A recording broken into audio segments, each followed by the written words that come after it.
Daugam kyla toks klausimas, kaip saulės panelės, plokštės, moduliai atlaiko tokį gamtos reiškinį kaip kruša.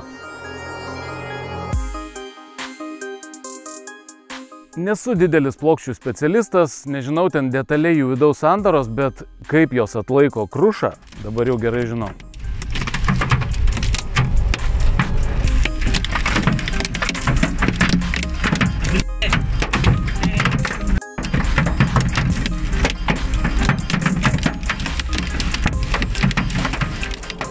Uraganinis vėjas su kruša užklupo mūsų plokštės kaip tik iš pietvakarių, iš pietų pusės, į ten, kur jos yra atsuktos yra, iš kur visi vyraujantis vėjai. Ir smogė tiesiai statmenai į plokštės. Mes patys buvom visai netoli, čia gal porą kilometrų nespėjom privažiuoti iki namų, mūsų mašinoje užklupo kruša, daužė taip į stiklą, kur atrodė, keista, kaip iš vis atlaikė pati mašina. Ačiū Dievui, senas golfukas buvo, matyt, už tai ir nepavedė.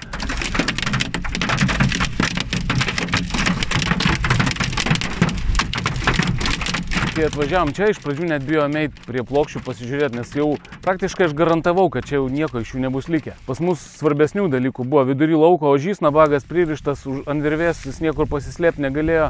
Neužmušė tavęs šitie? Pažiūrėk, kokie ledai. O siaubas. Bet gerai, pas ožį kakta kieta, o šunys, katinai, arkliai įsislapstė, kas kur galėjo.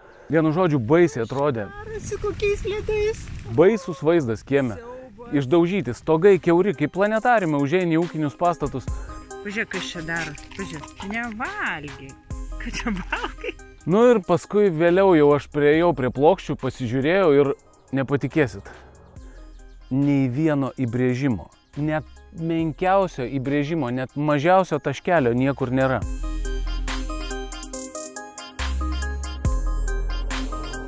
Nei vieno taškelio, prie šviesą pabandysiu parodyti, idealus paviršius. Ką reiškia? Ką žinau, iš ko čia jie daro tas plokštės? Kažkokie tai jau X-failai man čia. Net viršui, kur atrodo, jeigu ir iš viršaus kalė, tai visi kampukai, viskas turėjo būti apdaužyta. Taigi plasmasė, tai kas čia, iš žvaigždžių kažkokia, iš Marso, iš Veneros ta plasmasė, šiais laikais, kai viską, kuo toliau, tuo blogiau viskas. Va, į mašinas pažiūri irgi. Opeliukas subelstas po 2008 padarytas, o golfukas po 2000 visas sveikas. Eik, tu savo kaip mašina sulankstyta. O Dieve, eik tu savo. Regresas vyksta, o čia šitoj vietoje kažkoks net ir progresų pakvimpa, ką žinau. Keista. Ko nebūna pasaulyje. Pasirodo, kiniečiai gali kažką doro pagaminti. O gal čia ne kiniečiai, gal čia kokie vokiečiai susėdę darė. Man asmeniškai šitą plokštę klijavo. Aš negalėjau patikėti. Galvoju, dėl ko taip galėjo atsitikti? Galbūt dėl to, kad jos, reiškia, šitoje pozicijoje, kaip dabar matot, stovi, tai yra žiemos pozicija, 78 laipsniai kampas atžvilgių žemės. Pas mane čia yra tokia sistemėlė, reiškia, pačios plokštės vartosi tam, kad kuo efektyviau išnaudot saulės energiją. Saulė vasarą, reiškia, dangum rieda aukščiau, plokštės automatiškai paverčiamos 32 berods laipsnių kampu, o žiemą, kadangi saulė ten teka ir palei horizontą keliauja, tai jos už tai tokioje pozicijoje ir stovi. Ir dabar taip. Vienu žodžiu, galvojau, galbūt dėl to, kadangi kaip kruša, jeigu vertikaliai iš viršaus krito, gavosi smūgis netiesioginis į plokštės, bet toksai, kaip praktiškai rikošėtų atšoko tie, reiškia, ledo gabalai.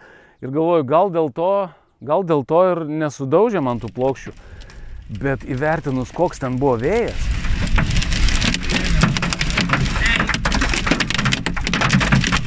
koks uraganinis vėjas, tai man atrodo, ten daugiau ne iš viršaus vertikaliai krito, o horizontaliai tiesiai gavo jos statmenai, kadangi jos taip statmenai stovėjo. Galbūt dėl to nesudaužė, bet ką žinau, atrodo, taigi ir viršui, čia visur plasmasiukai visokie, buvo neįtikėtina. Juo labiau, kad pas mus buvo viena atsarginė plokštė, kuri gulėjo visiškai horizontaliai.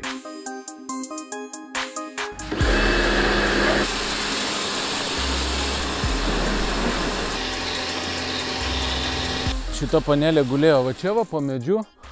Reiškia ir, nu, galbūt kažkiek galėjo ir šakos apsaugot nuo tiesioginio smūgio, bet manau, gavo jin čia pakankamai, va, visas kraštas čia po atvirų dangum. Manau, jeigu būtų neatlaikęs stiklas, tai jis būtų neatlaikęs bet kokiu atveju. Nu, ta prasme, jeigu krito iš viršaus vertikaliai, tai tikrai jis būtų sukapojęs, kruša būtų sukapojus visą šitą plokštę. Galbūt čia šiek tiek šakos prilaikė, bet smūgiai buvo vėjas toks, beje, nulaužė va šitą pušį, visa viršūnė nukrito į tą pusę. Ir va čia irgi iš pradžių galvojau iš vis, kad va šitie taškeliai, va tokie balti taškeliai, va šitas taškelis baltas irgi, kad čia yra, reiškia, jau įtrūkimai kažkokie ir atšokęs pati medžiaga atšokus. Iš tikrųjų čia sakų pėdsakai, va kaip medis lūžo, nuo pušies va čia prisitaškė sakų. Ir tie atsakai, jie nenusiplauna, reiks su kokia nors medžiaga, čia nesinori labai kažkokių agresyvių chemikalų trint, bet manau su laiku patys nueis. Vienu žodžiu, įdomu, iš tikrųjų, nei vieno įbrėžimo, nei vieno taškelio, negazdink tu manęs. Jeigu krito vertikaliai, jinai nepažeista, jeigu krito horizontaliai smogė, reiškia nepažeistos tos plokštės. Geras daiktas, net keista. Ir žiemą jisai, ir vasarą, ir per karštį, ir per šaltį, ir vėjas, ir lietus, ir sniegas, o vat stovi jinai ir nieko, nei žymės, kad atrodo net ta plasmasė, kurin juoda, net nepabalo nuo saulės. Nu, tikrai keista, tokia atrodo viskas taip trapiai čia, taip padaryta, taip, kurgi. Iš pradžių tai aš net bijodavau tas plokštės pasukt biškį ar ten pakelt, atrodo truputėlį palenksi vieną kampą kokį ir pokštels tenais ir nueis kilimas per pusę. Nieko, draugelis sako, iš vis mėtojas kaip OSB plokštės, nieko jam neatsitinka. Ot technologija. Nu, kiek iš mano asmeninio patyrimo, kiek man pačiam teko skaityti, plokštės gaminamos dažniausiai yra iš grūdinto stiklo arba iš polimerinių medžiagų. Nu, bet dažniausiai iš grūdinto stiklo. Tai tikėtina, kad ir čia pas mane yra iš grūdinto stiklo. Būna ir iš negrūdinto stiklo, bet jau labai jisai silpnas yra ir net laiko, net, kaip sako, mažiausios krušos, ten netgi žirnio dydžio gabaliukai, jeigu pataiko, skyla iš karto. Todėl čia Lietuvoje aš net neįsivaizduoju, ar yra tokių plokščių. Paprastai naudojamas tos plokštės tokios jau ten, kur klimatas leidžia, kur reiškia, nebūna tokių reiškinių kaip kruša arba ten smėlio audros. Vienu žodžiu, pas mus abejoju, nors, ką gali žinot, gal atveža pigienų kokių ir čia. Bet aš manau, kad čia yra grūdintas stiklas. Kitaip ir būt negali. Nes pagal duomenis, taip, sakysim, nemoksliškai, liaudiškai, grūdintas stiklas turi atlaikyti ledo gabalą, kuris skrieja 120 km/h greičiu ir yra dydžio maždaug kaip vištos kiaušinis. Nu tai įvertinus tuos ledo gabalus, kuriuos mes čia radom pas save, mūsų sodybai, nu tai nežinau, kokiu greičiu jie ten skriejo, gal 120, gal lėtesniu, gal greitesniu. Dydis, aišku, jau tokios, labai mažos vištos kiaušiniai buvo, bet manau, kad išbandymą rimtą praėjo. Ir tikrai plokštėm nenusivyliau.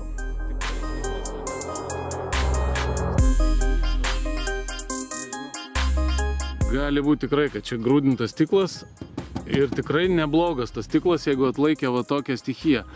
Beje, vienas iš jūsų prenumeratorius parašė, dabar nepasakysiu kuo vardu, parašė, kad džiaukis seniai, kad turi tikrai neblogas plokštės, nes aš praeitam video šiek tiek abejojau, ar iš čia tokios jau geros pas mane. Šarpai, geri šarpai atlaikys ilgą laiką, tai kad atlaikys dabar jau kaip ir pamažu įsitikinu. Net nežinau, gal čia jūs pasižiūrėkit, yra šitų plokščių specifikacija. Ant nugarinės pusės aš pats tai čia kažkaip neįžiūriu. Svoris, kiek čia 21 kg, pavadinimas, daugiau voltažas, techniniai duomenys, bet padengimas pats, gal pagal modelį, kas nors galit pasakyti. Jeigu vienu žodžiu kažką žinot, parašykit, man pačiam būtų labai įdomu ir kitiem, manau, irgi. Parašykit jūs komentaruose, kaip jums praėjo šita kruša. Nukentėjo čia, kiek žinau, ir Šiaulių rajonas, Joniškis, Vilkaviškis, Suvalkai nukentėjo. Ten ir ledo gabalai buvo, kiek teko matyti, kiek pasako ir pažįstami, ir teko matyti iš interneto, tai tokie, nu jau tikrai vištos ir antys kiaušinio kai kur. Kai pagalvoji, nu kas ta kinietiška kažkokia plasmasė? Nu, aš nebūčiau patikėjęs, kad toks gali būti atsparus daiktas. Nu tikrai, nustebintas, kad šiais laikais pagamintų va tokį gerą dalyką, kur mano ir mašinos, traktoriai, viskas sudaužyta, o čia, nu, net nežinau, nu, tikrai, va, neperdedant nei vieno įbrėžimo. Nu, kaip sako, kad jos tarnaus garantija 25 metus, taip sako apie saulės plokštės. Gali būti. Nu, aišku, dar tik 2 metai praėjo. Bet nenustepčiau, nes, nu, tokių išbandymų ne kiekvienais metais būna. Taip kad parašykit, kaip jums praėjo tą praeitų metų stichinę nelaimę, ar labai nukentėjo saulės elektrinės, ar nelabai, ar šiaip ūkis. Nu ir ką, eime žiūrėti kitų mūsų video.